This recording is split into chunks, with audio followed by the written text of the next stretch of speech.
Hi everybody, this is your teacher Shubham Pathak and a lot of you have been asking me कि ma'am यहाँ पे अपने channel पे भी शुभम पाठक channel पे भी आप वीडियोस डालना शुरू करिए एसएसटी की और बायोलॉजी की।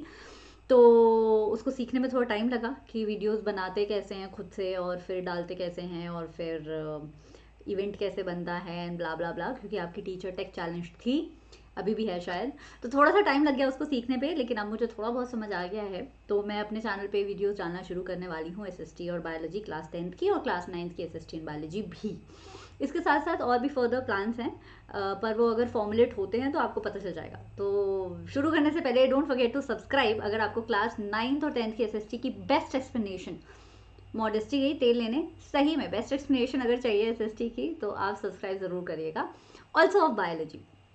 चलो 2020 का सीबीएसई का क्वेश्चन पेपर सॉल्व करने वाले हैं। Now I understand some of you want the boards to be cancelled, some of you wanted to be postponed, some of you wanted to happen like it was happening. बहुत सारे opinions और बहुत सारे perspective सामने आ रहे हैं, but at the same time जब तक सीबीएसई हमें कोई पुष्टि नहीं कर देती है, कोई फाइनल न्यूज़ नहीं दे देती है, तब तक मुझे लगता है कि तैयारी करके रखनी चाहिए। बाकी जो भी होगा हम लोगों के भले के लिए होगा and we will go forward with it. तो अभी 15 दिन पहले 17 दिन पहले पेपर से मुझे लगता है कि बेस्ट चीज़ जो आप कर सकते हो अपने लिए और to score 100 out of 100 is and to secure all of your entire years preparation is to solve question papers. And question papers मैं हमेशा बोलती हूँ कि मॉक पेपर, सैम्पल पेपर या प्रीवियस ईयर क्वेश्चन पेपर्स में से अगर आप चूज कर रहे हो तो हमेशा go for previous year question papers, क्योंकि वो क्वेश्चन आ चुके हैं। That is your best window और opportunity to score more, right. अगर बाई चांस आप प्रीवियस ईयर क्वेश्चन पेपर्स पहले ही लगा के बैठे हैं, वेरी नाइस, एक बार उन्हें रिवाइज कर लीजिए और उसके साथ साथ फिर आप सैम्पल पेपर, मॉक पेपर्स पे में चले जा सकते हैं। अब आप बात आती है कि मैम कौन सी बुक यूज़ करें। बहुत सारी पब्लिकेशंस ऑलरेडी मार्केट में अवेलेबल है।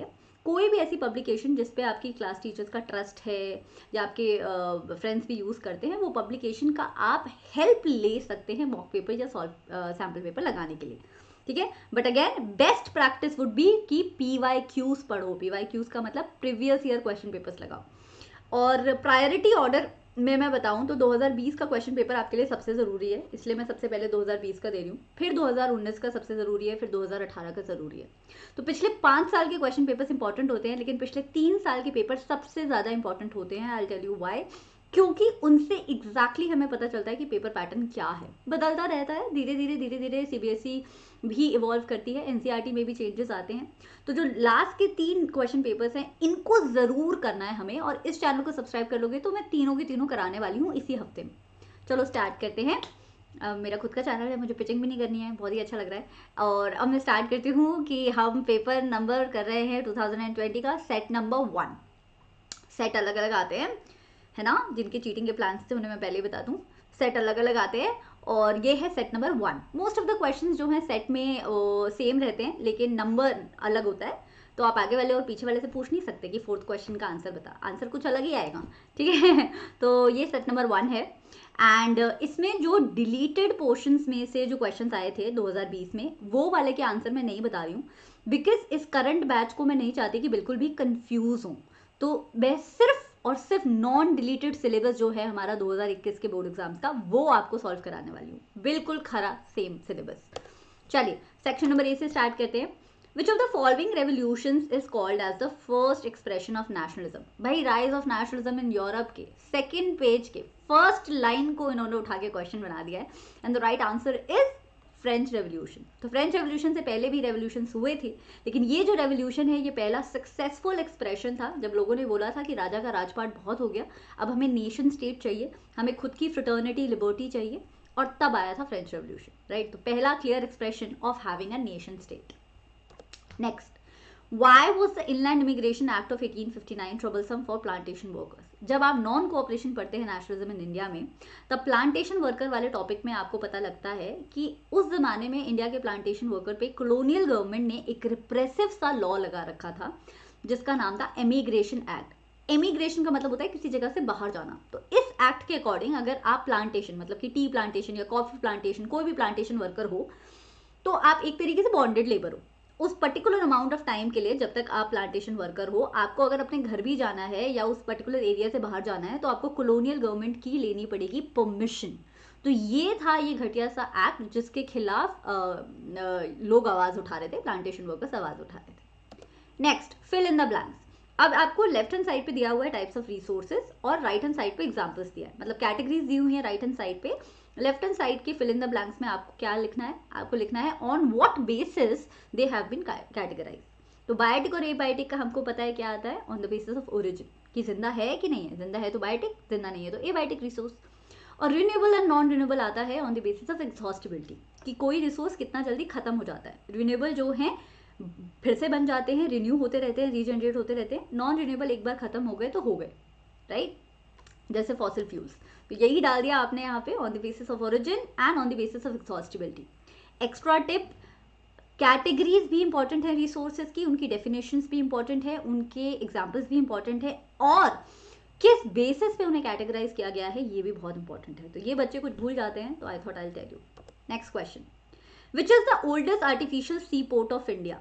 अच्छा, इससे पहले मैं बता दूं, यहाँ पे नंबर आपको गलत वलत लग रहा होगा, वो गलत वलत नहीं है बच्चा, नॉन डिलीटेड पार्ट वाले क्वेश्चन हटा दिए हैं, सॉरी डिलीटेड पार्ट वाले क्वेश्चन हटा दिए हैं, तो वो थोड़ा नंबर ऐसे हो गया है, ठीक है। तो 9th क्वेश्चन हमारे सिलेबस का है, which is the oldest port, oldest artificial sea port Madras port है, जिसका अब का नाम है चेन्नई पोर्ट, तो आपको चेन्नई पोर्ट लिख के आना है। डीपेस्ट लैंडलॉक्ड पोर्ट है हमारा विशाखापट्टनम। इस विशाखापट्टनम पे सिर्फ एक ही क्वेश्चन बनता है, ये वाला, तो आप ये कर लो और विशाखापट्टनम पोर्ट डन है। आगे चलते हैं, कौन सी स्टेट है जहां पे Kalpakkam nuclear power plant located है। अब भाई नाम से पता चल रहा है कि किसी साउथ पार्ट ऑफ इंडिया में होगा, किसी साउथ पार्ट ऑफ इंडिया की स्टेट में, बट वहां पे भी बहुत सारी स्टेट हैं, तो इसका नाम और हमें इसकी जगह दोनों याद करनी पड़ेगी। इसलिए मैं बोलती हूँ एक्स्ट्रा टिप आपकी, कि मैप्स को लास्ट के लिए नहीं छोड़ना है। अभी भी प्रिपरेटरी होल्डर्स थोड़ी हैं बोर्ड एग्जाम से पहले, मैप्स को 1-2 बार लगा लो बच्चा प्लीज, 6 नंबर बेफालतू के कट जाएंगे वरना। The right answer is Tamil Nadu. Next question, अच्छा मैप का सेशन चाहिए हो तो अगेन कमेंट्स में बता देना। 12th question is dash industries use for manufacturing aircraft utensils and wire. भाई यहाँ पे तो एल्यूमिनियम ही आएगा, एल्यूमिनियम ही है जो लाइट वेट है, जिसको कोरोजन नहीं होता, जो गुड कंडक्टर ऑफ हीट भी है। तो एयरक्राफ्ट यूटेंसिल्स एंड वायर्स तीनों जगह यूज होता है आपका aluminium. Next question, Which one of the following is a major caste group of Sri Lanka. Major communities या कास्ट ग्रुप श्रीलंका में हम हमेशा सिन्हाला और तमिल बोलते हैं। वो बात अलग है कि तमिल में भी 2 फर्दर टाइप्स हैं, Sri Lankan Tamils and Indian Tamils, लेकिन क्रिश्चियंस को यहाँ पे नहीं डालेंगे क्योंकि क्रिश्चियन सिर्फ 7% है। 74% आपके सिन्हाला बोलने वाले हैं और 18% आपके टोटल तमिल बोलने वाले हैं। The right answer would be option number C, Sinhala and Tamil. Next question. State any one step taken in Belgium to rule out the problem of regional differences and cultural diversities. भाई बहुत सारे स्टेप लिए Belgium ने, accommodate किया, power share किया, power sharing chapter का question है, लेकिन उसमें हमने कुछ 3 तरीके की गवर्नमेंट बनाई, सेंट्रल गवर्नमेंट, ब्रुसेल लेवल पे और आपकी कम्युनिटी गवर्नमेंट। आप कोई भी एक पॉइंट डाल दो कि बेल्जियम में क्या हुआ कि सेंट्रल गवर्नमेंट में भी डच बोलने वाले और फ्रेंच बोलने वालों का इक्वल रिप्रेजेंटेशन दिया गया, और ब्रुसेल में भी जो गवर्नमेंट बनी कैपिटल लेवल पे, वहां पे भी डच बोलने वाले और फ्रेंच बोलने वाले लोगों का इक्वल रिप्रेजेंटेशन हुआ। तो माइनॉरिटी और मेजॉरिटी के बीच का जो वहां पे प्रॉब्लम चल रहा था उसको खत्म कर दिया, अकोमोडेट कर दिया। Next question, modern democracies maintain check and balance system, identify the correct option based on horizontal power sharing arrangement. Power sharing के 4 तरीके दिए हुए हैं आपकी एनसीईआरटी में, चारों के चारों इंडिया में फॉलो होते हैं। हॉरिजॉन्टल सुनते ही आपको याद करने हैं 3 organs, legislature, executive, judiciary. Vertical में आपको याद करना है फेडरल स्ट्रक्चर, यानी कि union government, state government and local government, ठीक है। तो हॉरिजॉन्टल का आंसर बी। पेपर में ऑप्शंस नहीं आएंगे तो याद करके जाने। Next question, choose the incorrect option from column A and column B. Incorrect option, ठीक है, लैंडलेस रूरल लेबरर को चाहिए ज़्यादा काम करना और ज़्यादा काम करने वाले दिन और बेटर वेजेस, ठीक है, तो सही लग रहा है। और क्या चाहिए होगा, प्रॉस्पेरस फार्मर्स को चाहिए पंजाब के availability of other sources of irrigation, हो सकता है। फार्मर्स जो रेन पे डिपेंड करते हैं क्रॉप्स उगाने के लिए, उन्हें चाहिए higher support prices for their crops. एक सेकेंड, वो रेन पे डिपेंड करते हैं तो उन्हें इरिगेशन चाहिए होगा ना। और a rural women from a land owning family को चाहिए regular job and high wages to increase their income. D भी ठीक लग रहा है, तो इसमें डेफिनेटली जो है डी, सॉरी गलत लग रहा है, तो इसमें डेफिनेटली जो है ऑप्शन नंबर डी है, क्योंकि एक रूरल वुमन जो लैंड ओनिंग फैमिली से है उसे रेगुलर जॉब करने ही नहीं दिया जाएगा, तो उसका ये डेवलपमेंट का आइडिया ही नहीं है, तो this would be your incorrect option. I think इसमें करेक्ट ऑप्शन पूछा जाना होगा क्वेश्चन में। अगर करेक्ट ऑप्शन पूछा जाता तो डेफिनेटली ऑप्शन नंबर ए बिल्कुल सटीक करेक्ट है बच्चा। Next question, study the table and answer the question given below. In comparison to Kerala, which state has the highest infant mortality rate? Highest infant mortality rate तो आपको chart देखते ही दिख रहा है, टेबल देखते ही दिख रहा है कि हमारे बिहार का है। तो विद रिस्पेक्ट टू केरला देख के डरना नहीं है, हाईएस्ट दिया हुआ है तो हाईएस्ट तो इन केस केरला लिखा होता चाहे नहीं लिखा होता, हाईएस्ट आपका बिहार ही आता, राइट। सेकेंड हाईएस्ट दिया होता तो प्रॉबेबली हरियाणा आ जाता। Next question, suggest any one way to create employment in semi rural area. अब ना तो गांव है ना तो शहर है, कुछ बीच का एरिया है जहाँ पे थोड़ा बहुत शहरी ढंग भी दिख रहा है और गांव का रहना सहना भी है। तो यहाँ पे आप क्या करोगे, यहाँ पे सबसे बेस्ट हो जाएगा अगर आप बेस्ट इंफ्रास्ट्रक्चर प्रोवाइड कर दो सो दैट वो सेमी रूरल से अर्बन एरिया की तरफ चला जाए, या आप एजुकेशन को इम्प्रूव कर दो, हेल्थ को इम्प्रूव कर दो, तो धीरे धीरे लोग पढ़ेंगे, धीरे धीरे लोगों को जॉब अपॉर्चुनिटीज मिलेंगी। और अगर कोई सुंदर सी जगह है भाई तो वहाँ पे टूरिज्म को भी प्रमोट कर सकते हो। तो यहाँ पे कुछ 4 या 5 पॉइंट्स लिख के लिखे मैंने। आप अपने पेपर में कोई 2 या 3 पॉइंट्स लिखाना बच्चा, क्योंकि पता नहीं कि कौन से वाले को रेलेवेंट कंसिडर किया जाएगा। तो इंफ्रास्ट्रक्चर प्रोजेक्ट, एजुकेशन और हेल्थ 3 लिख दोगे, डेफिनेटली कोई चांस ही नहीं है कि गलत हो जाए। Next question, how is GDP calculated, how is public sector different from private sector. GDP की डेफिनेशन आए या ये पूछा जाए कि जीडीपी कैसे कैलकुलेट करते हैं, आंसर रहता है same.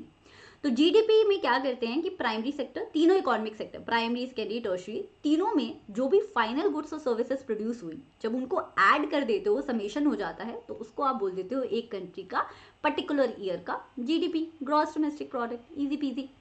Next, how is public sector different from private sector. अरे बहुत सारे पॉइंट्स हैं इसमें लिखने के लिए, 1 नंबर का क्वेश्चन है, हम कोई भी एक पॉइंट लिख देंगे। पब्लिक सेक्टर की ओनरशिप जो होती है पब्लिक के हाथ में होती है, यानी कि गवर्नमेंट के हाथ में होती है, और प्राइवेट सेक्टर की जो ओनरशिप होती है वो आपकी प्राइवेट इंडिविजुअल या a group of private individuals के हाथ में होती है। पब्लिक सेक्टर का एक एग्जाम्पल लिख देना, जैसे कि Steel Authority of India limited.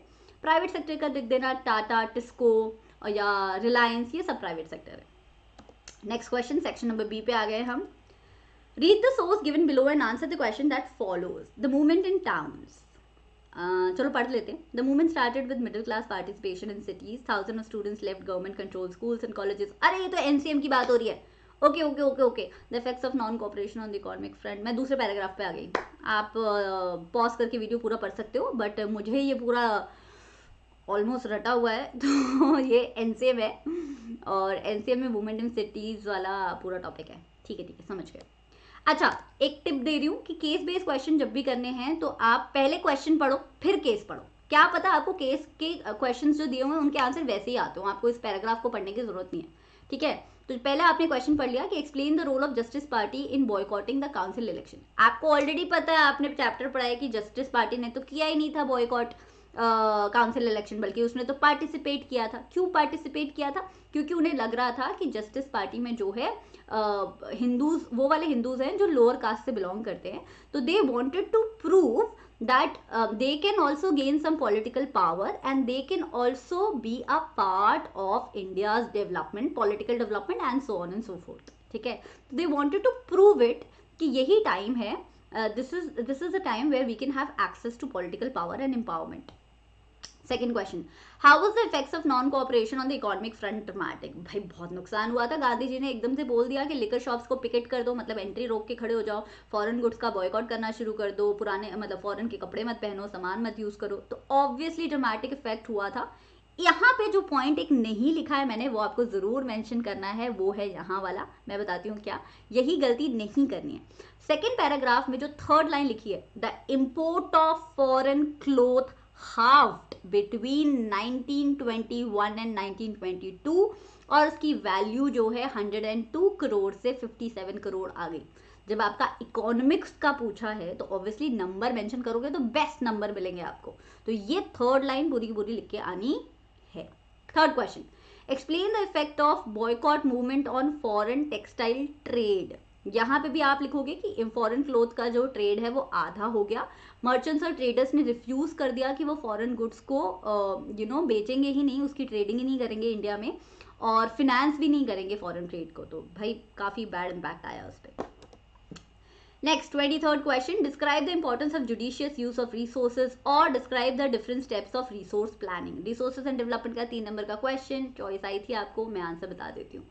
Importance of judicious use, judicious का मतलब होता है समझदारी से यूज करना। तो क्वेश्चन आपसे पूछ रहा है कि समझदारी से यूज क्यों करना चाहिए रिसोर्सेज को। तो ये क्वेश्चन जो है, ये क्वेश्चन सिमिलर है सस्टेनेबिलिटी वाले क्वेश्चन से। हमें समझदारी से यूज इसलिए करना चाहिए क्योंकि हम लोग समझदारी से यूज नहीं करते। We do irrational consumption and over utilization and exploitation of the resources. अपनी ग्रीड के लिए यूज करते हैं, अपनी नीड के लिए यूज नहीं करते। गांधी जी भी बोल के गए थे। और most of the resources that we use are in limited quantity, they are non renewable resources. एक बार खत्म हो गए तो फिर खत्म हो गए। इनफैक्ट हम तो इतने गलत तरीके से यूज करते हैं कि दुनिया में इनडिस्क्रिमिनेट यूज की वजह से हैव्स और हैव नॉट्स बन गए हैं। डिप्लीशन हो गया रिसोर्सेज का, इन्वायरमेंटल प्रॉब्लम्स आ गई हैं, ग्लोबल वार्मिंग। कोई भी 4-5 पॉइंट्स लिख दो, इसमें नंबर मिल जाएंगे। Next part, describe different steps of resource planning. ये तो मैं पढ़ाती हूँ हमेशा। डिफरेंट स्टेप्स क्या होते हैं? सबसे पहले तो आप देखोगे कि आपके रिसोर्सेज की क्वालिटी और क्वांटिटी कहाँ पे कितनी कितनी है। तो identifying the and making a list, a fancy list. Fancy list का नाम इन्वेंट्री। तो identifying all the resources in their quality and quantity and then making an inventory of those resources. ये हो गया point number 1। Point number 2 would be planning for resources development using appropriate skill. तो once you have the data, आपका एक बार data आ गया कि आपके पास कितना क्वालिटी और क्वांटिटी में क्या क्या रिसोर्स है कंट्री में, फिर आप देखोगे कि that how much skill do you have, what all skill and technology do you have, what institution do you have, क्या पता रिसर्च इंस्टीट्यूशन है कि नहीं, आपके पास ह्यूमन रिसोर्स है कि नहीं, ये सब देखोगे। And once you have both the datas with you, then you are going to make a plan and match the plan with the national development plan. नहीं आया समझ? मैं आपकी भाषा में बताती हूँ। मान लो आपको टाइम टेबल बनाना है एसएसटी को पढ़ने का, व्हाट विल यू डू? आप पहले तो देखोगे कि कौन सा सिलेबस बोर्ड एग्जाम में आ रहा है, फिर आप देखोगे कि आपके पास कितना टाइम बचा है और आपके कौन कौन से एरियाज वीक है या कौन कौन से एरिया स्ट्रॉन्ग है। फिर आप उसे अपने गोल के साथ क्लब करके एक प्लान बना लोगे। आपका गोल क्या है? 100 में से 100 लाने हैं क्लास 10 एसएसटी में, राइट? सिमिलरली रिसोर्स प्लानिंग, पहले आइडेंटिफाई किया, फिर एक फैंसी लिस्ट बनाई क्वालिटी और क्वांटिटी की, फिर अपनी स्किल्स देखी, टेक्नोलॉजी देखी, इंफ्रा देखा, फिर मैच करके एक प्लान बना दिया नेशनल डेवलपमेंट के गोल के साथ। Next question, efficient means of transport are prerequisite for fast development of the country, support the statement with example। बहुत दिक्कत होती है इस क्वेश्चन में बच्चों को, आज नहीं होगी।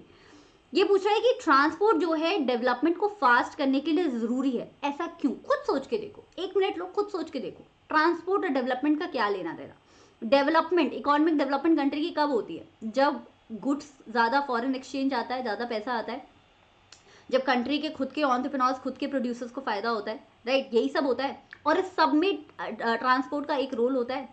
Efficient means of transport agriculture को भी प्रमोट करता है, क्योंकि एग्रीकल्चर का सारा आउटपुट जो है मैन्युफैक्चरिंग इंडस्ट्रीज तक ट्रांसपोर्ट लेके जाता है। मैन्युफैक्चरिंग इंडस्ट्रीज यानी कि सेकेंडरी सेक्टर को भी सपोर्ट करता है, यानी कि सारा का सारा फिनिश गुड्स जो है फैक्ट्री से लेके मार्केट तक लेके आता है जहां हम खरीदते हैं। और टर्शरी सेक्टर का तो ये पार्ट है ही, transport is a part of tertiary sector. तो टर्शरी सेक्टर में बहुत सारी एम्प्लॉयमेंट भी जनरेट करता है। इनफैक्ट जब हम इंटरनेशनल ट्रेड करते हैं, जब हम कोई शिप बेच के सामान भिजवाते हैं किसी कंट्री में या एयरप्लेन से या कैसे भी भिजवाते हैं, एंड वहां से आता है खूब सारा पैसा, फॉरेन एक्सचेंज, तो ये उसमें भी हेल्प करता है। इसके साथ साथ ये पैसेंजर्स को भी कैरी करता है, उनके मूवमेंट में भी हेल्प करता है। ये कम्युनिकेशन में भी हेल्प करता था, यानी कि चिट्ठी पत्री जो पहले जाती थी, टेलीग्राम, पोस्ट कार्ड, अभी भी कोई आपकी गवर्नमेंट से कोई पेपर आना होता है, कोई इंश्योरेंस के पेपर या कुछ आना होता है, तो वो अभी भी पोस्ट से आते हैं, तो उसमें भी हेल्प करता है। लेबर फोर्स के मूवमेंट में भी हेल्प करता है। ये सारे पॉइंट्स लिख सकते हो। यहाँ पे तो मैंने सिर्फ 3 दिए हैं क्योंकि 3 नंबर का क्वेश्चन है। Next question, describe any 3 features of federal government और describe any 3 features of unitary government. Easy peasy lemon squeezy question, या तो फेडरल के 3 फीचर बता दो या यूनिटरी के बता दो। मैं तो आपकी जगह होती तो मैं फेडरल के बता के आती, क्योंकि पॉइंट्स ही पॉइंट्स हैं। फेडरल गवर्नमेंट वो गवर्नमेंट होती है बच्चा, पहली बात तो ये जरूरी नहीं कि फेडरल गवर्नमेंट हर डेमोक्रेसी में हो, सब में नहीं होती है, हमारी कंट्री में है और भी काफी कंट्रीज में है। तो फेडरल गवर्नमेंट डेमोक्रेसी में वो सिस्टम होता है गवर्नमेंट का जिसमें we divide the power between 2 units, central unit and subsequent provincial unit. Provincial क्यों? क्योंकि कहीं पे स्टेट बोलते हैं, कहीं पे कुछ और बोलते हैं, प्रोविंसेस बोलते हैं। So when the power is shared in a democracy between the centre and the state, it is known as federal structure, हमारे कंट्री में उसके 3 लेवल हैं, central, state and local level. Local level पे भी 2 हैं, rural का अलग, urban का अलग, लेकिन दोनों को एक ही लेवल बोला जाता है, लोकल लेवल, ठीक है। हर गवर्नमेंट का जो है अपना एक जुरिस्डिक्शन का एरिया होता है। जुरिस्डिक्शन का मतलब legal authority. For example the union government makes laws on banking और कम्युनिकेशन और currency, and state government makes laws on your agriculture, irrigation, all of those things, right. तो अपना अपना एरिया है जहां आपको अथॉरिटी है, वहां पे आप लॉज बनाइए।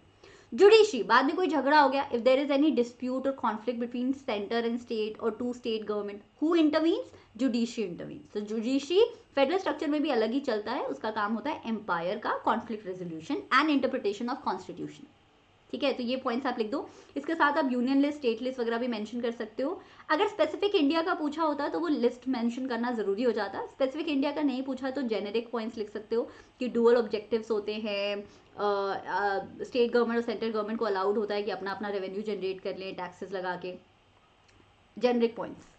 Next question. अच्छा, इसका दूसरा पॉइंट भी तो है आपका, यूनिटरी गवर्नमेंट के पॉइंट्स बता दो भाई। यूनिटरी गवर्नमेंट वो होती है जहाँ पे सिर्फ एक लेवल ऑफ गवर्नमेंट होता है, सेंट्रल गवर्नमेंट होता है, या स्टेट गवर्नमेंट होती भी है तो वो सबॉर्डिनेट होती है, मतलब सेंटर से नीचे ही होती है, हाथ फैलाना पड़ता है सेंट्रल गवर्नमेंट के साथ में, और इसी गवर्नमेंट के पास सारी की सारी पावर्स होती हैं, क्योंकि स्टेट गवर्नमेंट को तो आप दे ही नहीं रहे कोई पावर। तो only 1 level of government, central government ही सारे ऑर्डर्स पास करेगी, सारे सब्जेक्ट्स पे लॉज बनाएगी, और वो जो नेशनल गवर्नमेंट है यानी कि सेंट्रल गवर्नमेंट, उसी के हाथ में सारी पावर्स होंगी। These are your features. Next question, suggest any 3 ways to maintain body mass index. कितना कंफ्यूजिंग क्वेश्चन आया था, was trying to be politically correct. Yes, BMI, कुछ ऐसे 3 तरीके बताइए कि बीएमआई जिससे मेंटेन हो पाए। भाई बीएमआई अगर आपका ज़्यादा है, बॉडी मास इंडेक्स मतलब वेट, आप ओवरवेट हैं तो रेगुलर एक्सरसाइज करिए, या फिर आप हेल्दी डाइट लीजिए, या फिर आप अपने आप को हाइड्रेटेड रखिए, प्रॉपर स्लीप रखिए, अपने वेट को सेल्फ मॉनिटर करिए। अगर आपको लगता है कि हाइट जो है आपकी नॉर्मली अभी कम है तो you can have do some specific exercises to increase your height, right. These are some of the points. Normal healthy रहने के लिए आपको जो करना है वही आपको बीएमआई मेंटेन करने के लिए करना है, simple. Next, tertiary sector activities help in the development of the primary and the secondary sectors. Evaluate the statement. Or primary sector was the most important sector of the economic activity at the initial stages of development. Evaluate the statement. पहला question कह रहा है कि tertiary sector काफी important है, इसको बता दो क्यों इंपॉर्टेंट है। सेकंड क्वेश्चन कह रहा है कि प्राइमरी सेक्टर बहुत इंपॉर्टेंट होता है जब कोई किसी कंट्री में डेवलपमेंट होना शुरू होता है, ऐसा क्यों है ये बता दो। पहले वाले क्वेश्चन का आंसर करते हैं। टर्शरी सेक्टर डेफिनेटली हेल्प करता है प्राइमरी और सेकेंडरी सेक्टर को, प्रोटेक्शन को डेफिनेटली सपोर्ट करता है। ये प्रूव करने के लिए आप एग्जांपल यूज कर सकते हो, खेतों का एग्जांपल यूज कर लो। खेत जो है आपका, एग्रीकल्चर जो है प्राइमरी सेक्टर में आता है, उनका सामान जब आपको मैन्युफैक्चरिंग इंडस्ट्रीज पहुंचाना है तो भी ट्रांसपोर्ट की जरूरत है, transport is a part of tertiary sector. फिर मैन्युफैक्चरिंग इंडस्ट्री से जो फिनिश गुड्स आपको कंज्यूमर या मार्केट तक पहुंचाने हैं उसके लिए भी आपको टर्शरी सेक्टर की जरूरत है, बोले तो ट्रांसपोर्ट की। कम्युनिकेशन ले लो, बैंकिंग ले लो, चलो खेतों के लिए भी अगर आपको कुछ नए बीज खरीदने हैं या नई मशीन्स खरीदनी है तो you need to go to bank which is a tertiary sector. And अगर किसी कंपनी के लिए भी आपको लोन वोन चाहिए प्रोडक्शन प्रोसेस को इन्हांस करने के लिए, ग्रोथ के लिए, तो भी आपको बैंक के पास जाना है, which is again a tertiary sector. तो टर्शरी सेक्टर दोनों को सपोर्ट करता है, प्राइमरी और सेकेंडरी को, राइट। इंश्योरेंस, टूरिज्म, ये सब कुछ इसी का पार्ट है, IT. Next question is primary sector पे। As a method of farming change and agriculture sector began to prosper, it produces much more food than before. Many people could now take up other activities. There were increasing number of craft person and traders.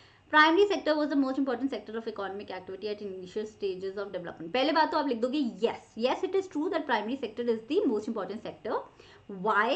Because जब development start होना शुरू हुआ है तो primary को primary इसलिए बोला जाता है बच्चा, क्योंकि प्राइमरी पे बाकी दोनों सेक्टर्स डिपेंडेंट है। अगर आप फूड सिक्योरिटी नहीं होगी आपकी कंट्री में, या आपके पास रॉ मटेरियल ही नहीं होगा आपकी मैन्युफैक्चरिंग इंडस्ट्रीज के लिए, या आपकी सिटीजन्स के लिए खाना ही नहीं होगा, तो फिर कैसे चलेगा। सब कुछ थोड़ी बाहर की कंट्री से मंगा के खा सकते हो, है ना। तो primary sector is the one which provides all the raw materials for the secondary sector. तो जब तक उसे फ्लरिश नहीं करोगे, उसे डेवलप नहीं करोगे, उसको इंपॉर्टेंस नहीं दोगे, तब तक सेकेंडरी सेक्टर बनेगा ही नहीं। और फिर सेकेंडरी सेक्टर नहीं बनेगा तो टर्शरी सेक्टर का काम क्या है ना। प्राइमरी को आप इंपॉर्टेंस दे ही नहीं रहे, सेकेंडरी बन ही नहीं पा रहा, तो टर्शरी सेक्टर कैसे फ्लरिश करेगा। तो primary is the primary because both the sectors are dependent, ये पॉइंट लिखना है। प्राइमरी सेक्टर प्रॉस्पेस करता है तो मैन्युफैक्चरिंग इंडस्ट्रीज भी प्रॉस्पेस करती है, और जब दोनों करते हैं तो टर्शरी सेक्टर भी होता है। तो तीनों इंटरडिपेंडेंट है, but the chain starts with the primary sector. You can give an example, again agriculture is a great example. Next question, section C. How did ideas of national unity in early 19th century Europe ally to the ideology of liberalism? ओहो, काफी tough question. ये क्या कह रहा है, how did ideas of national unity, हाँ तो मतलब नेशनल यूनिटी वाला आइडिया लिबरलिज्म से कैसे जुड़ गया 19th सेंचुरी यूरोप में, इसको एक्सप्लेन कर दो। ठीक है, कर देंगे। Next question is how did Greek war of independence mobilise nationalist feelings among the educated elite across Europe, explain. Greek war of independence का नेशनलिज्म वाली फीलिंग को इन्वोक करने में क्या योगदान रहा है वो बता दो। ठीक है, बता देंगे, बट ये दोनों डिफिकल्ट क्वेश्चन हैं बाय द वे। लिबरलिज्म क्या होता है, लिबरलिज्म बोलता है freedom for individual and equality of all before law. मतलब कि 19th सेंचुरी यूरोप में लिबरलिज्म के कॉन्सेप्ट को मिडिल क्लास पॉपुलेशन ने इंटरप्रेट किया इन अ वे कि उन्हें कॉन्स्टिट्यूशन चाहिए, उन्हें पार्लियामेंट चाहिए, उन्हें राइट टू वोट चाहिए, only for the man of course who had property, उन्हें लिबर्टी चाहिए मार्केट में, फ्री मार्केट चाहिए, टैक्सेस कम चाहिए, नंबर ऑफ करेंसी रिड्यूस चाहिए, यही सारी चीजें वो लोग मांग रहे थे। अब ये सारी चीजें उन्हें मिल नहीं रही थी बिकॉज कंजर्वेटिव रूल आ चुका था, right, after treaty of vena. तो कंजर्वेटिव रूल से ये सारी चीजें मांग के तो उन्हें कुछ मिल नहीं रहा था, तो उनको कंजर्वेटिव्स के अगेंस्ट जाना था। नाउ कंजर्वेटिव जो मोनार्की को सपोर्ट करते हैं, उनके अगेंस्ट जाने के लिए उन्हें नेशन स्टेट की बातें करनी शुरू करनी पड़ी, जैसे कि गुज़िप मजीनी ने किया। तो जैसे ही उन्होंने नेशन स्टेट की बात करनी शुरू की, वो रेवोल्यूशनरी बन गए भाई लिबरलिस्ट लोग, क्योंकि वो अब क्रांति मांग रहे थे ना कि हटाओ मोनार्की को, हटाओ कंजर्वेटिज्म को। And that is how they got converted into the nationalist people और revolutionary people.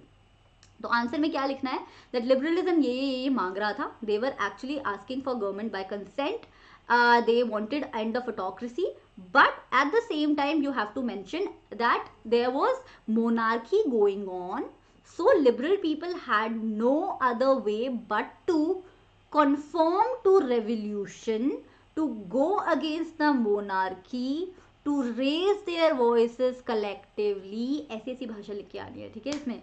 so they started supporting the unified economic territory and they started asking for a nation state instead of a kingdom।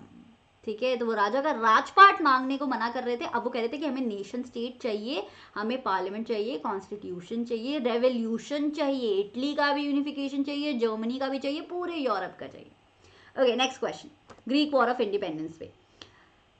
अच्छा, तो फिर सबसे पहली बात है कि Greece को तो क्रैडल बोला जाता है यूरोपियन सिविलाइजेशन का, कि ग्रीस की बहुत मान्यता है, बहुत इंपॉर्टेंस है। तो जब ग्रीस जो कि ऑटोमन एम्पायर के ऊपर, मतलब ऑटोमन एम्पायर का कब्जा था उस पर 15th सेंचुरी से, तो ग्रीस जो है आपका आज़ादी मांगने लग गया, और ग्रीस ने बोला, और ग्रीस को सबने सपोर्ट भी किया, बहुत सारे आर्टिस्ट ने सपोर्ट किया, बहुत सारे यूरोपियन नेशंस ने सपोर्ट किया, किंगडम्स ने सपोर्ट किया, क्योंकि ग्रीस की बहुत मान्यता थी अगेन सोसाइटी में। So the growth of revolutionary nationalism in Europe led to a struggle for independence among the Greeks from Ottoman Empire. And that मतलब नेशनलिज्म चल रहा था मार्केट में, इसलिए ग्रीस में आ गया, और ग्रीस ने जैसे ही अपने आप को आज़ादी दिलवाई, नेशनलिज्म को और पुश मिल गया, बहुत सारे लोगों ने सपोर्ट किया। फाइनली ट्रीटी ऑफ कॉन्स्टेंटिनोपल बना 1932 में, जिसमें ऑटोमन एम्पायर ने बोल दिया भाई कि ग्रीस तुम अब इंडिपेंडेंट नेशन हो। इसके बाद एक लाइन और लिखनी है आपको, that this Greek war of independence played a huge role in inspiring other people of the Europe or other people from other languages of the Europe to make themselves into an independent territory or nation। मतलब कि लोगों ने इनसे प्रेरणा ली Greece से फिर से। Next question, Why is agriculture called the backbone of Indian economy? Explain। बस agriculture की तारीफें करनी है भाई, हाई शेयर देता है जीडीपी में, अकॉर्डिंग टू एम्प्लॉयमेंट नहीं देता है बट फिर भी हाई शेयर देता है जीडीपी में, रॉ मटेरियल देता है इंडस्ट्रीज को, हमारे पेट में खाना जाता है एग्रीकल्चर की वजह से भाई, और एम्प्लॉयमेंट अपॉर्चुनिटीज़ देता है, बहुत सारी चीज़ें हम बाहर की कंट्री को बेचते हैं एग्रीकल्चर वाली, और हमें बहुत सारा फॉरेन एक्सचेंज आता है। सर्विस सेक्टर भी एग्रीकल्चर से ही सपोर्टेड है, क्योंकि खाओगे नहीं तो जाओगे कहाँ। तो बेसिकली फूड सिक्योरिटी वाला पॉइंट भी आप इसमें डाल सकते हैं, that it provides food security to a nation. Next question, describe any 5 functions of political parties. आपके चैप्टर में बहुत सारे दिए हुए हैं पॉलिटिकल पार्टीज में, आप कोई भी 6 पॉइंट्स लिख के आ सकते हैं। Functions of political parties, they contest in elections में खड़े होते हैं, वो पब्लिक का ओपिनियन शेप करते हैं। जब वो गवर्नमेंट बना लेते हैं तो काफ़ी सारे लॉज बनाते हैं, form and run government, make laws on our behalf, वो हमारे रिप्रेजेंटेटिव होते हैं, हमारे बिहाफ पे डिसीजन लेते हैं, लोगों में अवेयरनेस क्रिएट करते हैं, लोगों का एक्सेस बन जाते हैं किसी भी गवर्नमेंट के काम के लिए। लोगों को गवर्नमेंट ऑफिस जाने से बहुत डर लगता है, लेकिन अपने लीडर्स से बात करते हुए डर नहीं लगता है। जब ऑपोजिशन में होते हैं तो एक स्ट्रॉन्ग रोल प्ले करते हैं of criticising and analysing the policies of the ruling party. This is not a bad thing, they actually do a very very good role by critical analysis, ताकि किसी भी रूलिंग पार्टी या किसी भी party के हाथ में बहुत ज़्यादा पावर ना जाए। तो these are some of the functions of a political party. Next question, democratic system is better than any other form of government, support the statement with examples। again class 9th का question लग रहा है ये, merits of democracy, लेकिन ये question है आपका outcomes of democracy में। अगर आपने वो चैप्टर अच्छे से पढ़ा है तो आपको पता होगा कि चैप्टर्स जो है हैव्स और हैव नॉट्स में डिवाइडेड है, मतलब डेमोक्रेसी में क्या है और क्या नहीं है। तो डेमोक्रेसी में जो जो अच्छी अच्छी चीज़ें हैं वो आपको मेंशन करनी है, कि सिटीजन्स को राइट मिलते हैं, अकाउंटेबल होती है, लेजिटिमेट होती है, अपनी मिस्टेक्स को करेक्ट करने का इसमें रूम होता है, इक्वालिटी देती है, डिग्निटी देती है, example fundamental rights, example stringent laws for crime against women, है ना, मेथड देती है कॉन्फ्लिक्ट को रिजॉल्व करने का, क्वालिटी डिसीजन आता है क्योंकि सबकी राय होती है।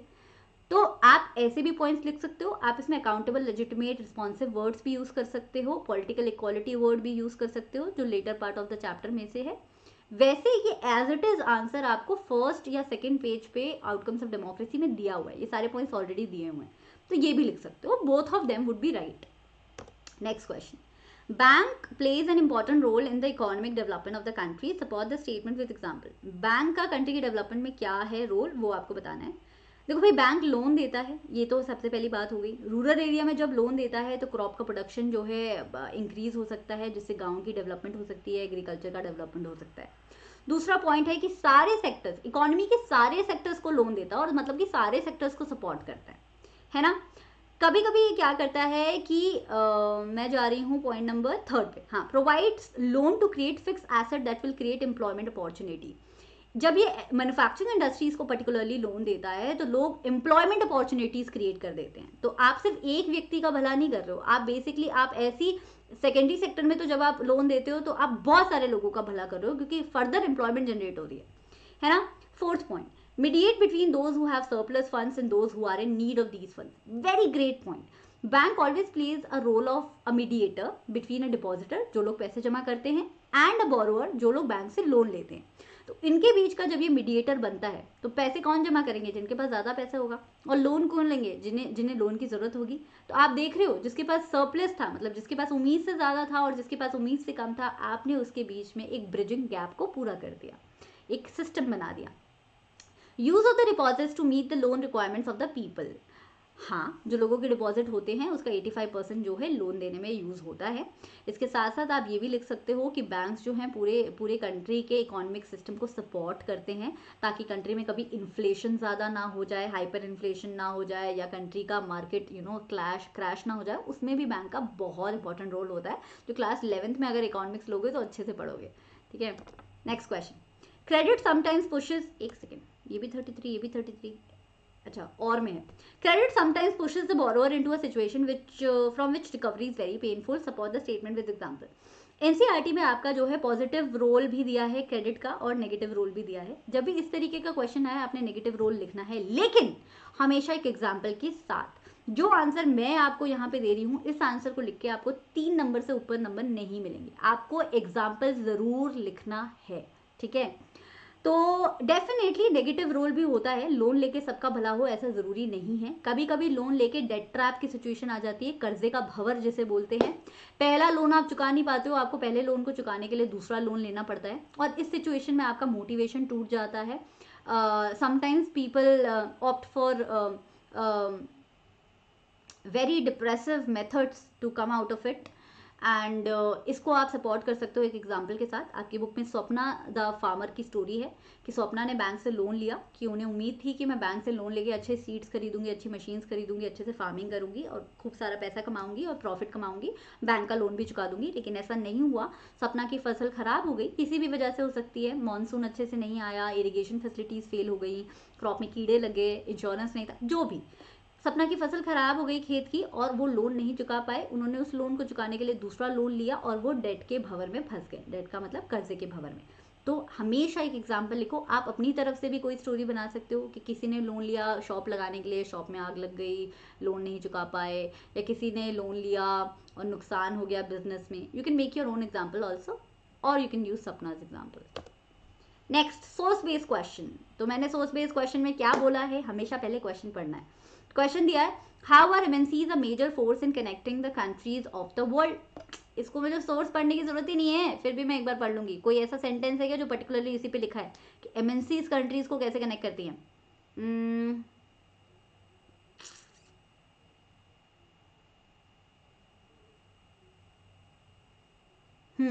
तो पूरे पैराग्राफ में बेसिकली लिखा है कि एमएनसी से पहले भी ट्रेड होता आ रहा था, लेकिन जो बाद में है कि एमएनसीज ने इस पूरे चैनल को और अच्छे से एफिशिएंट बना दिया, ये पूरे प्रोडक्शन प्रोसेस को बांट दिया, और इसीलिए दुनिया जो है ग्लोबल इकोनॉमी बन गई और कंट्रीज जो है कनेक्टेड हो गए किसी एक चीज़ की प्रोडक्शन में। बस लिख दो यही।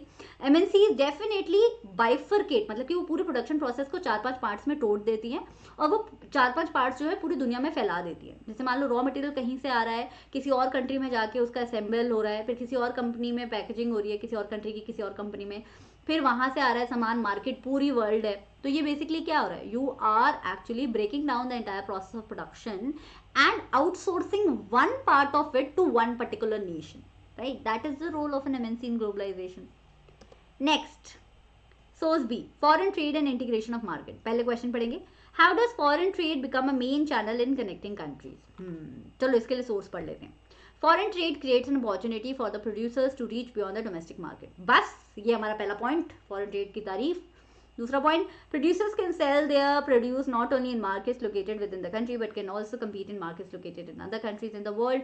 सिमिलरली फॉर बायर्स, क्योंकि यहाँ पे 1 मार्क का ही क्वेश्चन था तो सिर्फ मैं पॉइंट 1 या पॉइंट 2 लिखती तो भी नंबर मिल जाते, लेकिन अगर आपका ये 2 मार्क्स का क्वेश्चन है तो 2 पॉइंट्स लिख दो, 3 नंबर का क्वेश्चन है तो 3 पॉइंट्स लिख दो। आपको इस क्वेश्चन में 3 पॉइंट्स दिए हुए हैं। पहला पॉइंट ये कि प्रोड्यूसर्स को डोमेस्टिक मार्केट से आगे जाने की आज़ादी मिलती है। दूसरा पॉइंट ये, इससे उन्हें बहुत ज़्यादा प्रॉफिट मिलता है इंपोर्ट और एक्सपोर्ट से। तीसरा पॉइंट ये कि बायर को भी बहुत सारी चॉइस मिल जाती है।